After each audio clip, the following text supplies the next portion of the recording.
Restoring data from a Drive Snapshot backup chain and have an SN1 differential file. This is a critical part of incremental disk backups. I'm Evan Brooks, Certified Support Engineer, and I'll explain how to restore these Drive Snapshot first differential backup files. Note on preparation. Make sure you have a reliable universal file opener. It's particularly effective when the SN1 file is only partially corrupted. My top tool is revealed here and will be highlighted later on. SN1 Files are first differential backup files created by Drive Snapshot, a Windows disk imaging utility. They store changes made to a disk since the original full SNA backup was created, enabling efficient incremental backup workflows. SN1 Files must be combined with the parent SNA backup for restoration. Drive Snapshot SN1 Differential files use a proprietary binary format recording sector-level changes since the parent SNA backup. The format stores only modified sectors with offset positions and updated content, along with metadata referencing the parent full backup file required for complete restoration.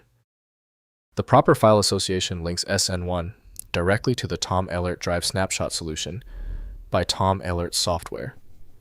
For complete access to all file resources, a dedicated program is needed.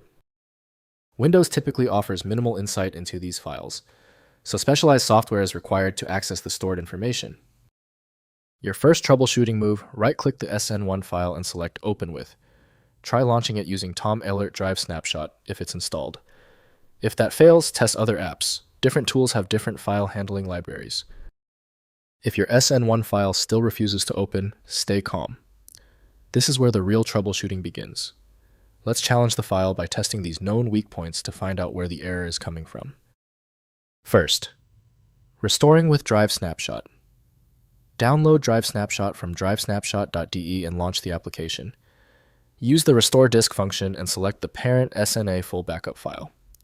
Drive Snapshot detects associated SN1 differential files, automatically applying them in sequence to restore the disk to the differential backup point. Next, mounting as virtual disk.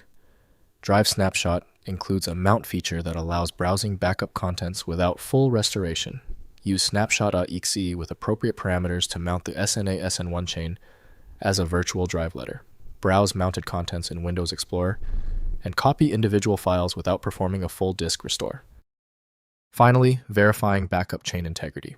Ensure both the parent SNA full backup and the SN1 differential file are present and accessible. Drive Snapshot requires the complete backup chain for restoration. Use the Verify function in Drive Snapshot to confirm integrity of both files before initiating restoration to detect corruption proactively. If compatibility checks failed, it is likely because the file extension name is shared by different developers for unrelated formats, causing your PC to use the wrong reading language. You might consider a solution that focuses on the internal data structure rather than the extension name, which is often the best way to attempt opening ambiguous file types. Since the manual approaches didn't work for the file, the smart move is to use FileMagick, which provides the one-click solution you need, available at filemagick.com. If your issue is resolved, please comment "Fixed" below. Subscribing is the best way to keep getting help.